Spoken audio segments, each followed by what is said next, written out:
News 28 मराठीमध्ये आपले स्वागत आहे। आजच्या मोठ्या बातम्यांबद्दल बोलूया। बेकायदेशीर सेटलमेंटचा ठराव रद्द करा। खानापूर नगरपंचायत कार्यालयावर नागरिकांचा प्रचंड मोर्चा। सांगली जिल्हा तालुका खानापूर नगरपंचायतच्या जागेची बेकायदेशीर सेटलमेंट करणारे मुख्याधिकारी, नगराध्यक्ष यांची चौकशी करून दोषींवर गुन्हे दाखल करावे, या मागणीसाठी आज नगरपंचायत कार्यालयावर शहरवासियांचे वतीने मोर्चा काढण्यात आला।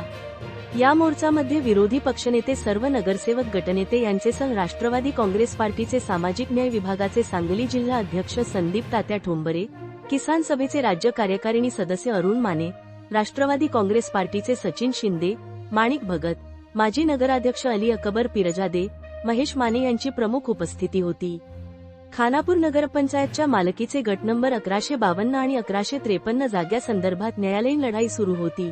सदर जागा नगरपंचायतचे कारभारी नगराध्यक्ष, मुख्याधिकारी यांनी गरज नसताना तडजोडीच्या नावाखाली त्रयस्थ व्यक्तींच्या घशात नगरपंचायतची मोक्याची जागा घातली आहे। सदरचे प्रकरण गंभीर असून शासनाच्या मालकीच्या जागेची बेकायदेशीररित्या तडजोड करून ती जागा खाजगी मालकाला देण्यात आली आहे। या प्रकरणी खानापूरचे तत्कालीन मुख्याधिकारी, नगरसेवक, नगराध्यक्ष यांची चौकशी करून त्यांच्यावर फौजदारी गुन्हे दाखल होणे गरजेचे आहे। खानापूर गाव हे स्वर्गीय आमदार अनिलभाऊ बाबर यांनी विकास कामांसाठी दत्तक घेतले होते। त्यांचा मृत्यूनंतर त्यांच्याच गटाची सत्ता असताना नगरपंचायतच्या जागेची लावलेली विल्हेवाट या घटनेची गंभीर दखल आमदार सुहास भैया बाबर यांनी घ्यावी, अशी भूमिका आंदोलकांनी मांडली। सदरची जागा राष्ट्रीय महामार्गाला लागून असलेली सदरची जागा ही कोट्यावधी रुपये किमतीची आहे, त्यामुळे सदर प्रकरणी तडजोड करून जागा दुसऱ्याच्या नावावर करण्यात आली आहे। आपण या प्रकरणाची गांभीर्याने दखल घेऊन सदरचा सातबारा रद्द करून ती जमीन जागा पुन्हा नगरपंचायतचे नावावर करण्यात यावी। बेकायदेशीरपणे तोडजोड करून शासकीय जागेची विल्हेवाट लावण्याप्रकरणी खानापूर नगरपंचायतचे नगराध्यक्ष आणि त्यांना मदत करणारे नगरसेवक आणि मुख्याधिकारी यांचेवर फौजदारी गुन्हा दाखल करावा, अन्यथा नागरिकांचे वतीने तीव्र आंदोलन करण्यात येईल, असा इशारा आंदोलकांनी दिला। यावेळी आंदोलनात विरोधी पक्षनेते राजेंद्र माने, गटनेते मेजर मारुती भगत, नगरसेवक सुहास ठोंबरे, आनंदराव जंगम, यशवंत तोडकर, जैबून पिरजादे, पुष्पलता माने, अक्षय भगत, विठ्ठल भगत, दौलतराव भगत, राहुल ठोंबरे, प्रामाळी सर, पवन मंडले आदी मान्यवर उपस्थित होते। इंडिया न्यूज 28 पुणे विभाग प्रमुख दिलीप गायकवाडची रिपोर्ट।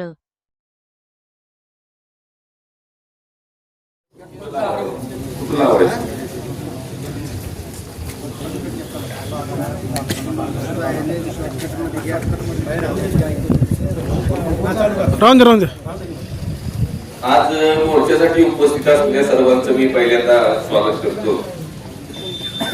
मित्रांनो, मला अतिशय वाईट वाटते, माझ्या हृदयाला अतिशय दुःख होते, कारण खानापूर हे गाव हिंदू मुस्लिम ऐक्याचं प्रतीक म्हणून अख्ख्या महाराष्ट्रामध्ये ज्ञात आहे।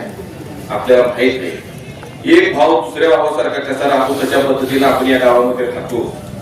कधी आपलं भांडण नाही, कधी आपण कुणासाठी एकमेकासाठी वाईट बोलून नसते, एखाद्याची चूक झाली तर माफ करून गाव कसं एकत्र राहील, गावाचा विकास कसा होईल, गावाच्या चांगल्या गोष्टी कशा करतील, ह्या प्रकारचा मूक मोर्चा आलेला।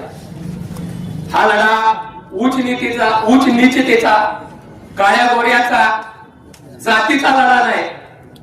हा लढा आपल्या मनात गावाविषयी स्वाभिमानाची भावना आहे, प्रेमाची भावना आहे, या भावनेतून हा लढा या ठिकाणी आलेला।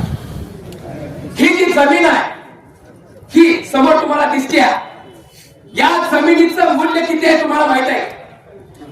या जमिनीचं मूल्य 50 ते 60 कोटी रुपये मूल्य आहे, आणि हे मूल्य गावाचं आहे, ही गावाची संपत्ती आहे। आणि या संपत्तीविषयी आपल्या मनात सामूहिक मालकीची भावना निर्माण व्हावी, म्हणून हा मोर्चा आहे भावानी, गावकऱ्यांना। म्हणजे आपण या ठिकाणी का आलोय, तर या सगळ्या प्रक्रियाला आपला विरोध आहे। ही प्रक्रिया आपल्याला मान्य नाही, ही प्रक्रिया वहिवाट आहे किंवा ही जागाच्या बद्दल त्याचा मोबदला त्या वेळेला त्या लोकांनी केलेला आहे।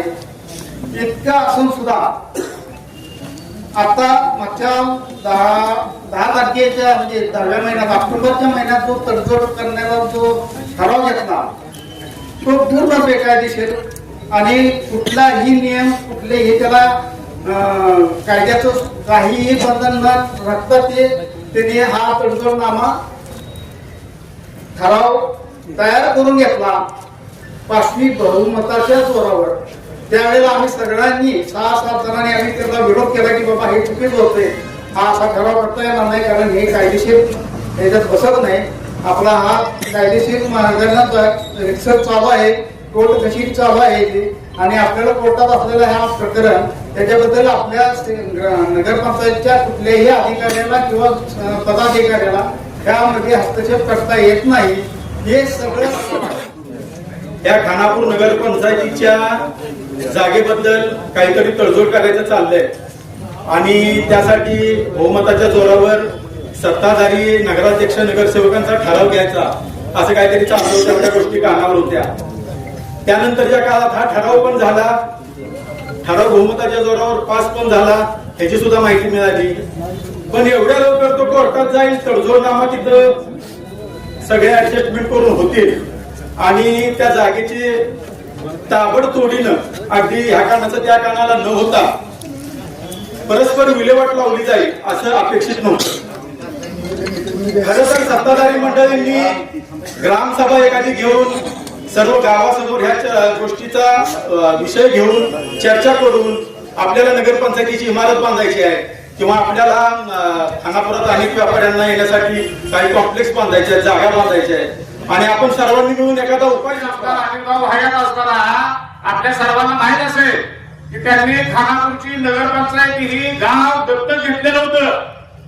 मग दत्तक घेतलेल्या गावाची नगरपंचायत विकली, त्याला सुवानबाईंचा पाठिंबा आहे का नाही त्यांनी पहिल्यांदा जाहीर केलं पाहिजे. दुसरी गोष्ट अशी आहे की या नगरपंचायतीची जी हद्द आहे त्या हद्दीमध्ये पलीकडच्या बाजूला जे आरसीसी गाव आहेत त्या गाड्या सगळं तुम्ही केलंय का? त्यांना काय सांगणार आहे ते मालकांना, ज्यांचं आता हॉटेल आहे, ज्वेलरी आहे, काय दुकान आहे, त्यांचं तुम्ही काय केलंय?